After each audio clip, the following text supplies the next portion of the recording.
The air in the anchor chain was a thick, stratified history of sailors' nights ashore.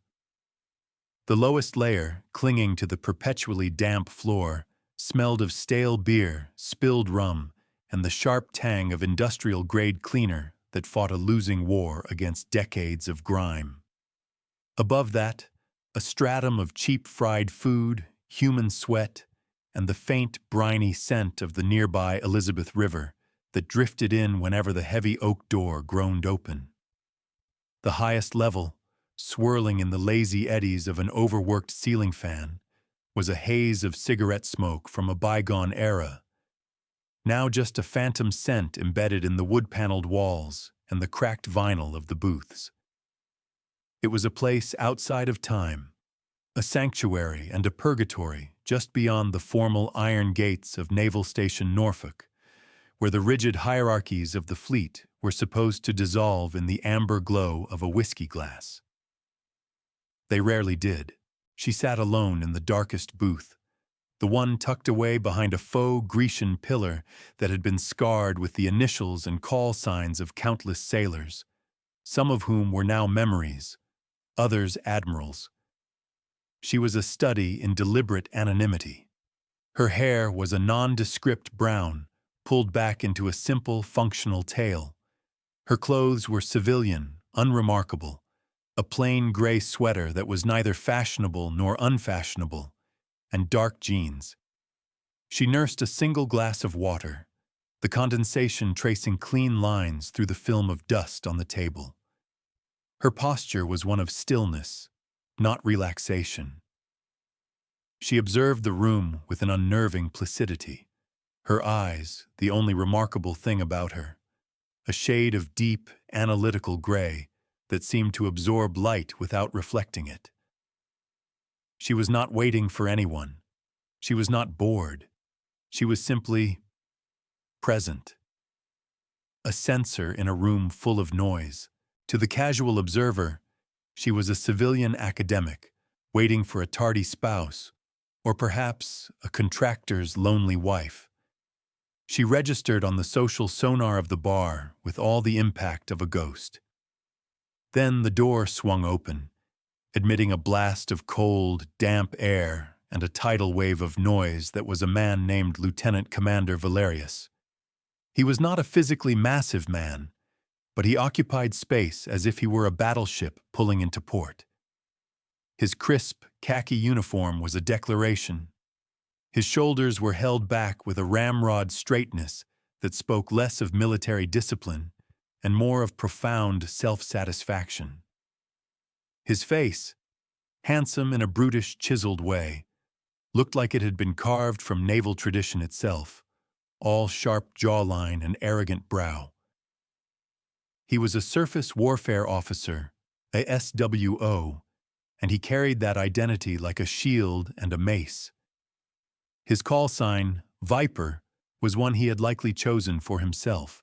He was followed by a coterie of younger officers, lieutenants and ensigns, who orbited him like eager tugboats, their laughter a little too loud, their deference a little too deep. They were his court, and the anchor chain was his throne room. Valerius scanned the room, his eyes sweeping past the booth where the woman sat without a flicker of recognition. He was looking for a stage, and he found it at the center of the long, scarred bar. He slapped his palm down on the mahogany, the sound a crack of thunder in the low murmur of the tavern. "Barky! A round of the good stuff for the men of the Agincourt, the finest destroyer in the goddamn Atlantic Fleet." His voice was a booming baritone that commanded attention, a voice accustomed to being obeyed over the roar of a gas turbine engine. The bartender, a weary man named Sal with forearms like mooring lines, nodded slowly and began to line up glasses. Valerius's crew cheered, a chorus of adulation for their leader, their ship, and by extension, themselves. He leaned against the bar, a king holding court. He launched into a story, a bombastic tale of a recent exercise in the North Atlantic. His hands carved the air, illustrating complex maneuvers, his voice rising and falling with theatrical precision. He was the hero of his own tale, his decisions flawless, his instincts unerring. The junior officers hung on every word, their faces a mixture of genuine awe and calculated sycophancy. This was the ritual. The leader reaffirms his dominance, and the followers reaffirm their loyalty. It was a performance as old as the sea itself. The woman in the booth, however, did not watch him. Her gaze remained fixed on the swirling condensation on her glass. She was a stone in the river of his ego, unmoved by its current. This lack of attention, this small void in the otherwise complete sphere of his command presence, began to irritate Valerius on a subconscious level. He was a man who lived on the fuel of attention. His authority was a furnace that required constant feeding. He raised his voice, his gestures becoming broader, his laughter more forced. He was broadcasting on all frequencies, yet one receiver in the room remained stubbornly offline. His eyes, dark and predatory, began to flick towards the quiet booth. Who was she? What was she doing in his bar, a place for warriors to unwind? And why was she so pointedly ignoring the center of gravity he worked so hard to create?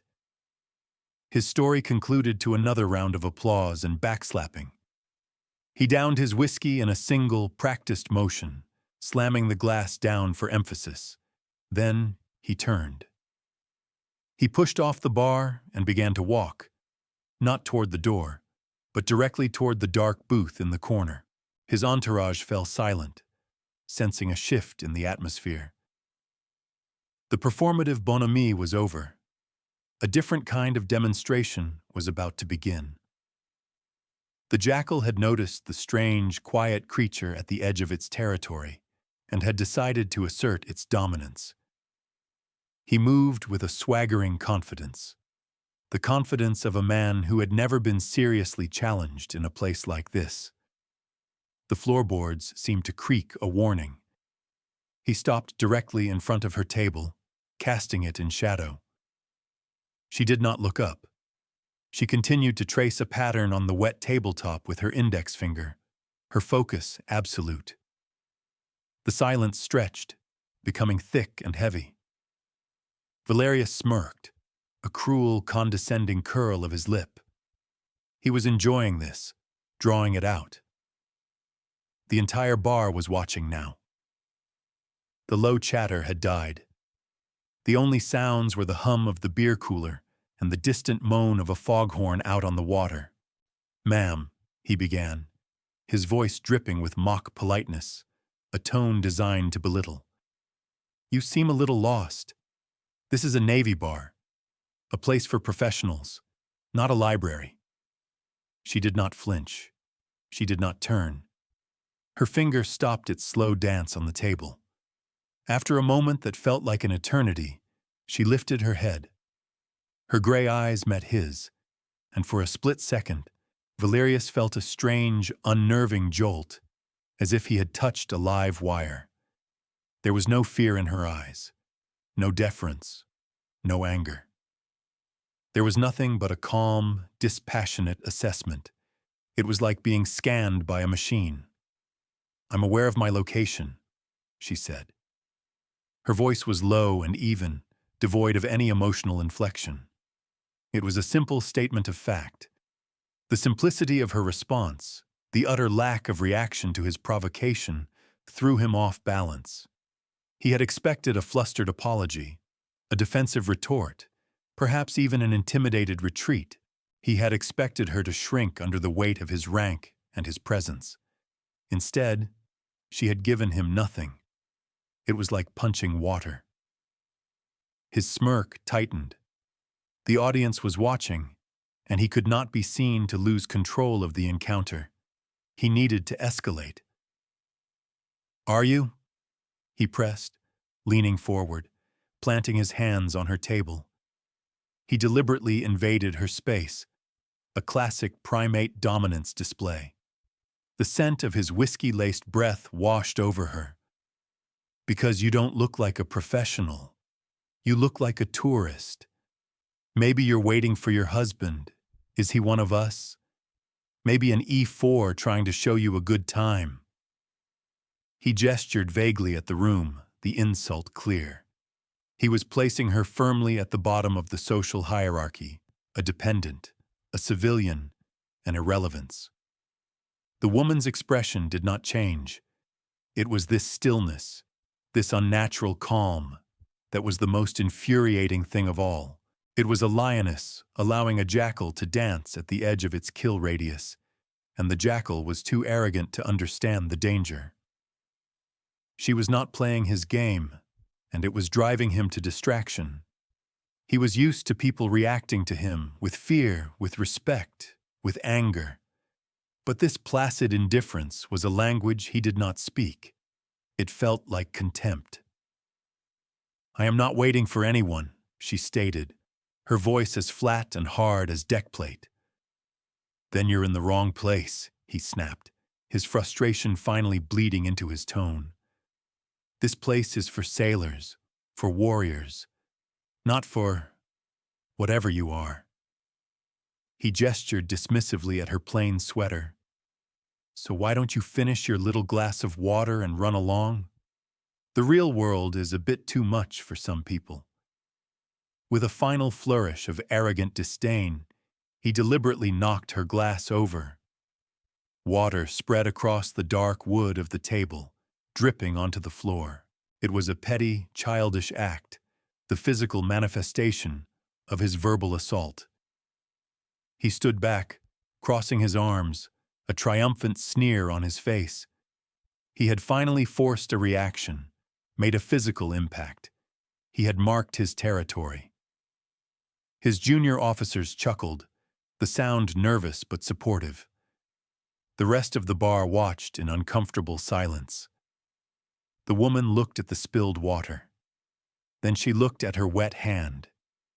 Then, with a slow, deliberate motion that was mesmerizing in its economy, she reached down, picked up a damp cocktail napkin from the table, and began to calmly wipe her hand dry.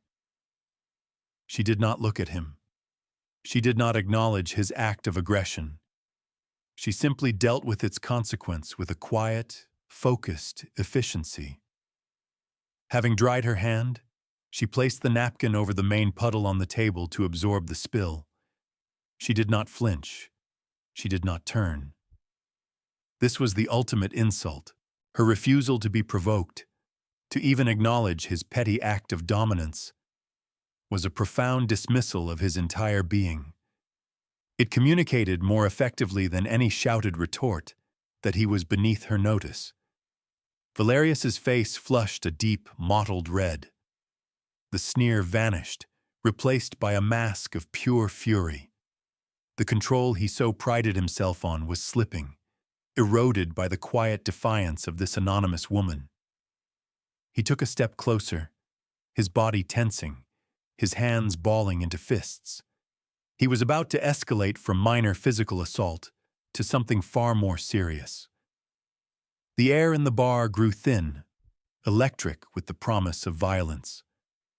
And then the world ended. It began not with a bang, but with a sound, a low, guttural moan that seemed to come from the very bones of the earth. The thick glass windows of the tavern bowed inward, groaning under an impossible pressure. The lights flickered once, twice, and then died, plunging the room into a terrifying, absolute darkness. A collective gasp, a chorus of fear, filled the void. The moan escalated into a shriek, the sound of 1,000 freight trains derailing at once. The entire building began to shake, not with the gentle tremor of an earthquake, but with a violent, rhythmic bucking, as if it were in the grip of a furious giant.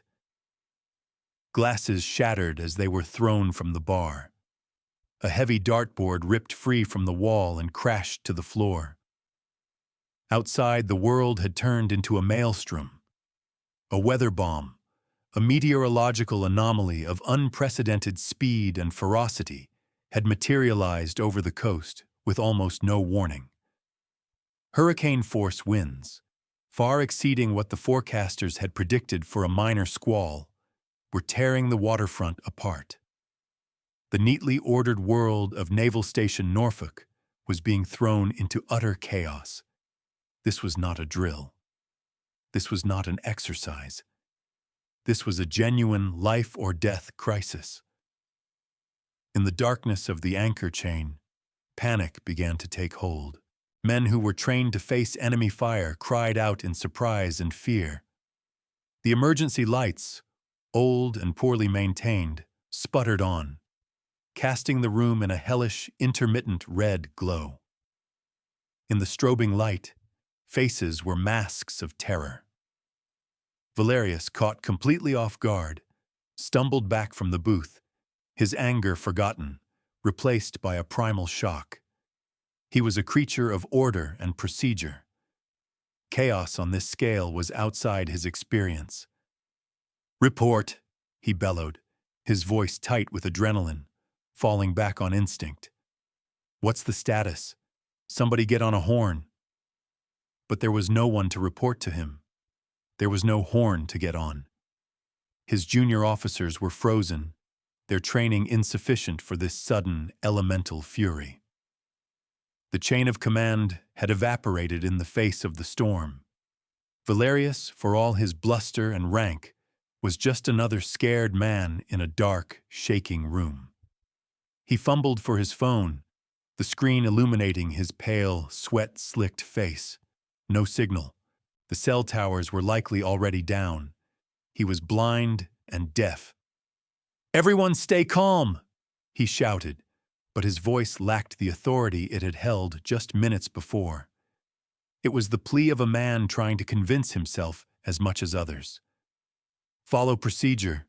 We need to muster. We need to—" He trailed off, his by-the-book mind struggling to find the correct page in the manual for a crisis of this magnitude. What was the procedure for being trapped in a civilian bar during a direct-hit cyclonic event that had knocked out all base communications? There wasn't one. His authority, built on the stable platform of the naval hierarchy, was useless here. The storm had rendered his rank irrelevant. His loud, ineffective commands were just more noise in the cacophony of the gale. He was a caricature of leadership, shouting into the void. Then, through the strobing red hell of the emergency lights, a new kind of light appeared. It was a small, focused, brilliant white beam cutting through the darkness with surgical precision. It came from the corner booth. The woman was standing now. In her hand, she held a small, powerful tactical flashlight, the kind issued to special operations teams. Where it had come from, no one knew. She had not been holding it before. It was simply there. She swept the beam across the room, not in a panicked search, but in a slow, methodical assessment. The light passed over the terrified faces, the shattered glass, the broken furniture. It was a diagnostic scan. Her previous stillness had been replaced by a startling economy of motion. Every movement was precise, deliberate, and imbued with an unnerving sense of purpose. She was no longer a ghost. She was the only solid object in a world that had dissolved into chaos. She moved from the booth to the bar, her steps sure and steady despite the violent lurching of the building. The men, including Valerius, watched her, mesmerized. Her calm was a gravitational force, pulling their panic into its orbit and dissipating it. She reached behind the bar, her hand searching for something. Sal, the bartender, was huddled on the floor, his face ashen. She leaned down and spoke, her voice inaudible over the roar of the wind, but her tone conveying an undeniable command. Sal, shaking, pointed towards a low cabinet. She opened it and pulled out an old, dusty piece of equipment. It was a shortwave radio, a relic from a time before satellites and fiber optics, kept by Sal for listening to baseball games from distant cities. It was powered by a heavy, brick-like battery pack. To the others, it was junk. To her, it was a resource. Her fingers flew across the device, her movements deft and certain. She attached a length of copper wire she produced from one of her pockets to the antenna terminal, then ran the other end of the wire to a metal water pipe running along the wall, creating a makeshift ground.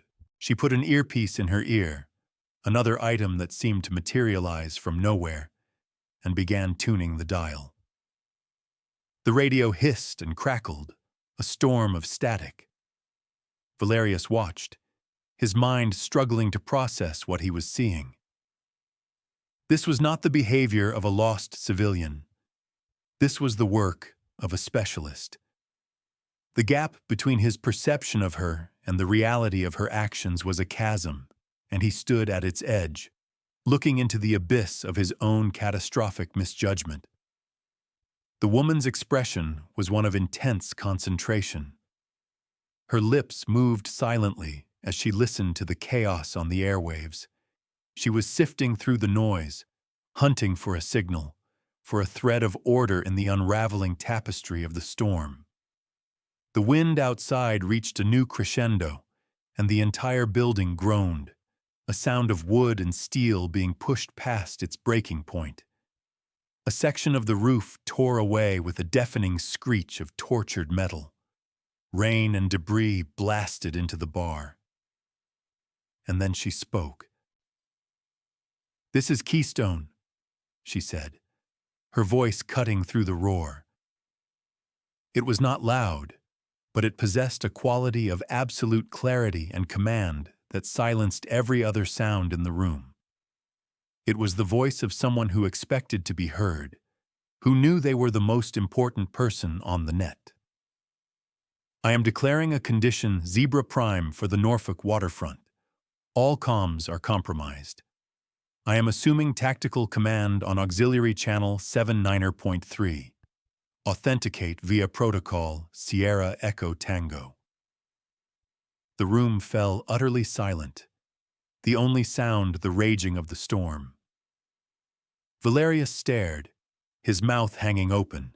The words she had spoken were a foreign language to him, a dense stream of technical jargon and command protocols that were far above his pay grade.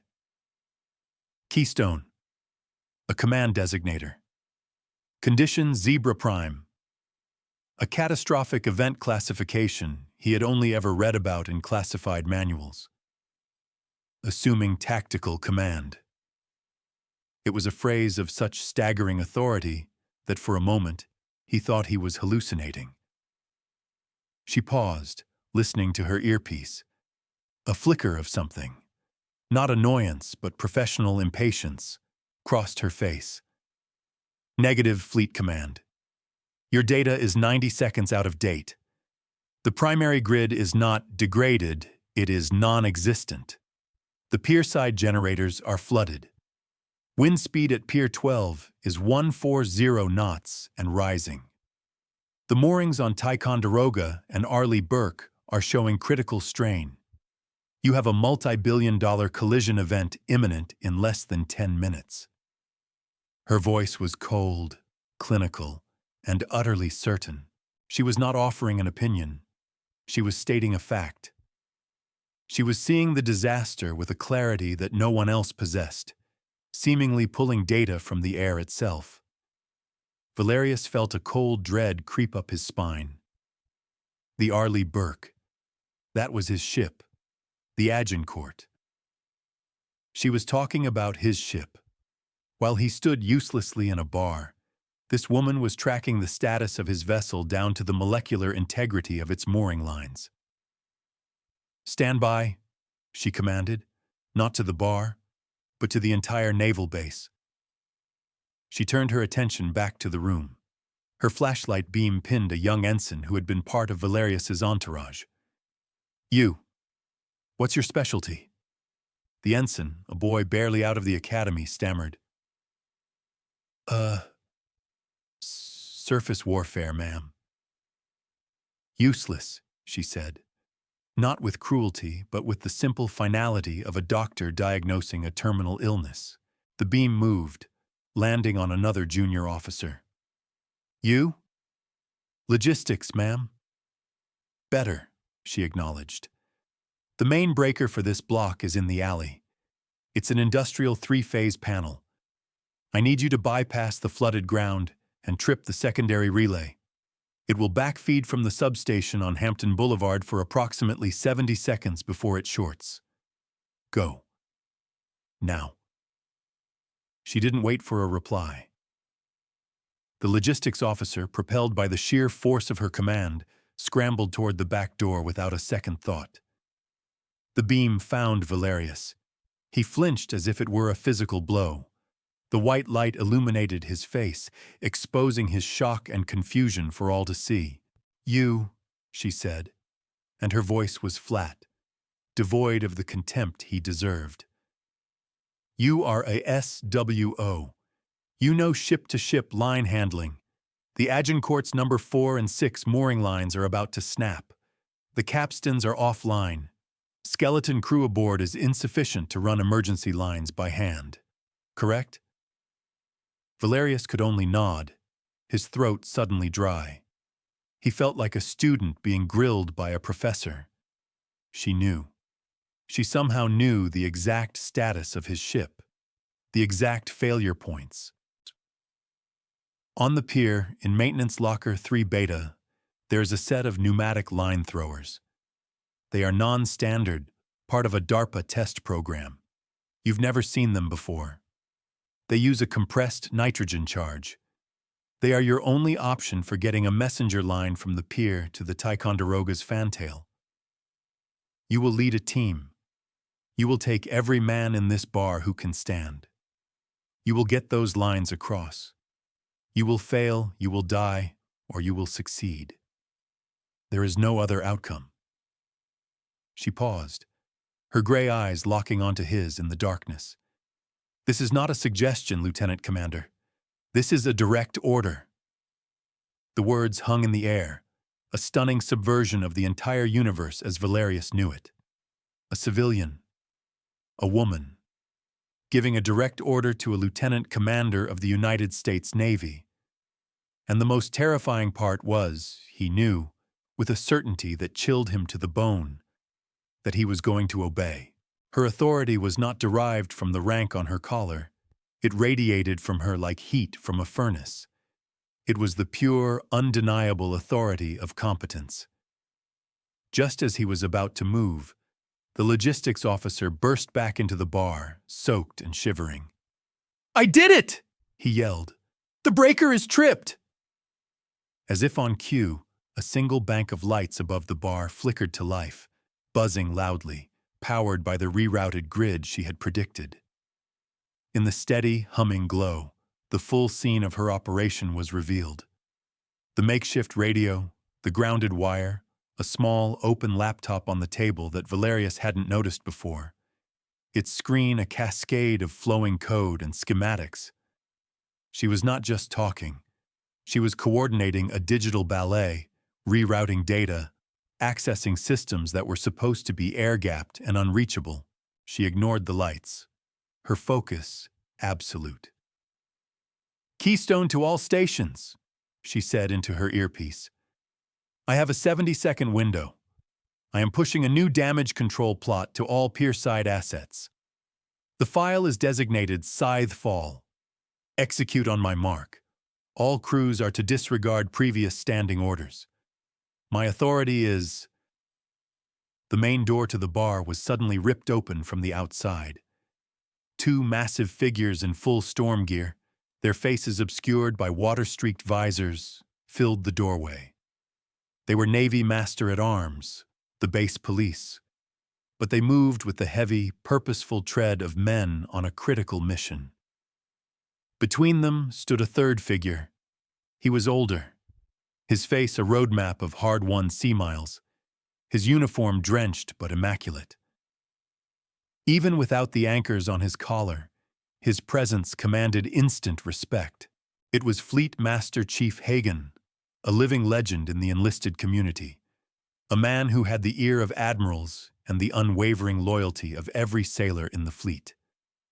His eyes, sharp and clear, scanned the chaotic room, searching. His gaze swept past the cowering patrons, past the stunned Valerius, and landed on the woman at the bar. He froze.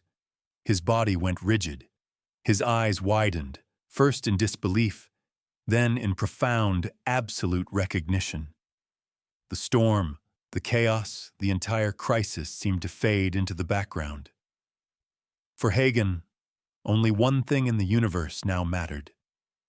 With a motion as sharp and precise as a rifle shot, he drew himself up to his full height. He slammed his heels together on the wet floor.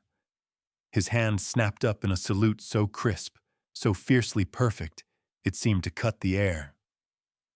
"Attention on deck!" he roared, his voice a gravelly cannon blast that dwarfed even Valerius's earlier bellowing. It was not a request.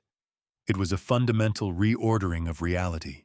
Every sailor in the room, from the ensigns to the stunned Lieutenant Commander Valerius, reacted on pure, ingrained instinct.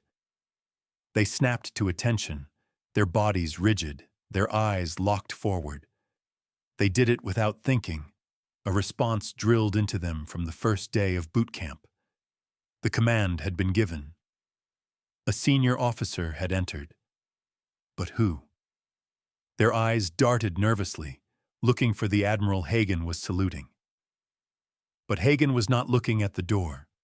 His salute was aimed directly at the small, unassuming woman in the gray sweater standing at the bar.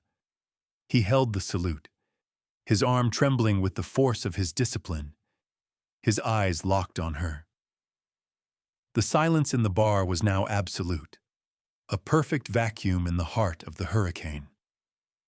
The only sound was the hum of the light and the distant, dying scream of the wind. The woman finished her transmission.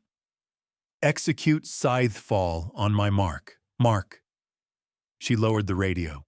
She turned, her calm expression finally breaking, replaced by a look of weary acknowledgement. She met the Fleet Master Chief's gaze and gave a small, almost imperceptible nod. It was the barest minimum of a return salute, but from her, it was enough. Hagen lowered his hand. "Commander Thorne," he said, his voice now filled with a reverence that bordered on awe. "We've been blind for 20 minutes. The entire Atlantic Fleet Command and Control is dark. Then, 10 minutes ago, a ghost signal appears on a legacy channel. It starts rewriting our damage control protocols, rerouting power from the civilian grid, and tasking assets with a Level 9 clearance code that hasn't been used since the Cold War. The Admiral thought we were being hacked by a foreign power. A very, very good one." He took a step closer, his eyes flicking to the laptop with its stream of code, then back to her face. "But the encryption signature on the directives, there's only one person in the entire Department of Defense who uses that signature. We tracked the signal's origin to this bar." He gestured around the room, his expression a mixture of disbelief and profound respect. "Commander." The word detonated in Valerius's mind. Commander, 2 full ranks above him. But that was only the beginning of the shockwave. Hagen wasn't finished. One of the young ensigns, his face pale, whispered the name, as if piecing together a half-remembered horror story from his advanced cyber warfare classes at Annapolis. "Thorne? Dr. Aris Thorne, head of Naval Network Warfare, Special Projects Division? The one they call—" Hagen's voice cut him off, low and solemn, as if speaking a sacred name. "The fleet calls her Death Scythe. Death Scythe." The call sign fell into the room like a tactical nuclear weapon. It was not a pilot's boastful nickname. It was a legend, a myth. Death Scythe was the ghost in the machine, the shadowy figure responsible for designing the Navy's most classified and lethal cyber attack systems. She was the architect of digital weapons so powerful their very existence was denied. She was the one they sent in when a carrier group's network went down in hostile waters, or when a foreign power attempted a catastrophic intrusion. She didn't command ships. She commanded the entire digital nervous system of the fleet. She was a weapon, a force of nature, spoken of in hushed, fearful tones in the securest rooms of the Pentagon. And Valerius had told her she was in the wrong place. He had told her to run along. He had spilled her water. A wave of nausea so profound it almost brought him to his knees washed over Lieutenant Commander Valerius. The blood drained from his face, leaving a sickly, gray pallor. His starched uniform suddenly felt like a clown suit. His swagger, his confidence, his entire identity, which had seemed so solid and formidable just minutes ago, now revealed itself to be a fragile shell of ego, and it was cracking under the immense pressure of his own stupidity. He looked at Commander Thorne, Dr. Thorne, and for the first time, he truly saw her. The plain clothes were not a sign of civilian status. They were a deliberate choice of camouflage. The stillness was not passivity. It was the coiled readiness of a predator. The gray eyes were not dull. They were the lenses of a terrifyingly powerful analytical engine. He had not been baiting a tourist. He had been poking a god.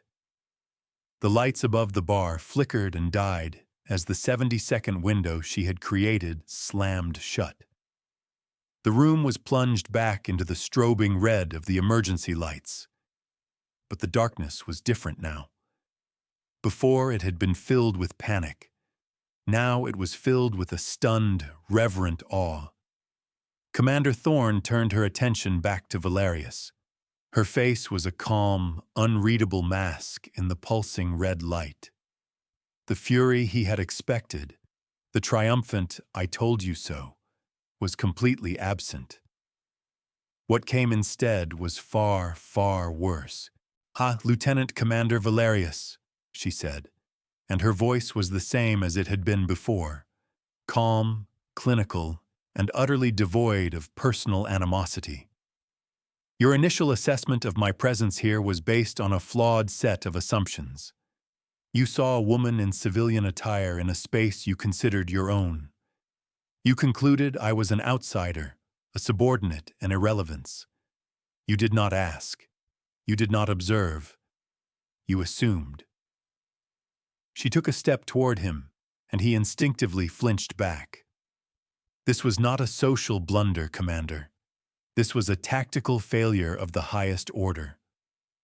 Your primary duty as an officer is situational awareness. You are to enter every environment and accurately assess threats, assets, and unknowns. You failed that duty. You had a strategic-level asset in your immediate vicinity during the opening moments of a catastrophic systems failure, and your only impulse was to neutralize it based on prejudice. You did not see a potential solution. You saw something that did not conform to your worldview. Your ego compromised your judgment. In a combat scenario, that failure would not have resulted in your personal humiliation. It would have resulted in the deaths of your entire crew and the loss of a billion-dollar warship. She paused, letting the weight of her words settle into the marrow of his bones. Each sentence was a perfectly aimed shot, dismantling his pride, his career, his very sense of self. "Fleet Master Chief," she said, turning her head slightly toward Hagen. "What is the standard uniform code of military justice recommendation for an officer publicly insulting and assaulting a superior officer?" Hagen's face was grim. "Article 133, conduct unbecoming an officer and a gentleman. And Article 91, insubordinate conduct toward a warrant officer, non-commissioned officer, or petty officer, though in this case, it's far more severe." "It would mean a court-martial, sir, ma'am. forfeiture of pay, confinement, and dismissal from the service. Valerius felt the floor drop out from under him. His career was over. His life was over. He had thrown it all away for a moment of cheap dominance in a dingy bar, but Thorne shook her head. "No," she said. "A court-martial is inefficient. It would teach him nothing. It would only make him bitter. His failure was one of education, so his sentence will be educational." She turned her full attention back to the pale, trembling Valerius. "Lieutenant Commander, as of this moment, you are reassigned by executive authority of NavNet Warcom Special Projects. Your command of the Agincourt is temporarily rescinded. Your new duty station is my personal staff. You will be my executive aide. You will carry my diagnostic gear. You will fetch my coffee. You will stand behind me and you will watch me work. You will do this for 1 standard year. You will learn to see the world not as a hierarchy of egos, but as a system of assets and variables. You will learn that the most valuable weapon is not the one that makes the most noise, but the one that sees the board most clearly. You will learn humility, and at the end of that year, if you have learned your lesson, I will personally recommend your command be restored. If you have not, I will personally see to it that you spend the rest of your career inventorying paint in a warehouse in Guam. She held his gaze. "Do you understand your orders, Commander?" The title was a final, devastating twist of the knife. She was using his own rank to address him, re-establishing the proper order of the universe. Valerius, broken and defeated, could only manage a choked, whispered reply. "Yes, ma'am." "Good," she said, her tone shifting back to pure operational focus. "Now I gave you a mission. The men of the Ticonderoga and your own ship are waiting. You are wasting time." She turned away from him, her point made, his fate sealed. She had already moved on to the next problem. He was a solved equation. For a long moment, Valerius stood frozen. Then something inside him broke. The arrogance, the pride, the bluster, it all shattered, falling away like cheap plaster. What was left was the core of the officer he was supposed to be. He had been given a direct order. He had a mission. He turned to the other sailors in the room, his face a mask of grim determination. "You heard her," he barked, his voice hoarse but clear. "With me. We have a job to do." And he ran out into the raging heart of the storm, not as a king, but as a man with a chance, however slim, at redemption. The story of that night in the anchor chain became a legend. It was whispered in the corridors of the Pentagon, told as a cautionary tale at the Naval Academy, and embellished in bars at every naval base from Yokosuka to Rota. They called it the Viper's Lesson, or the Night of the Scythe. The details grew with each telling.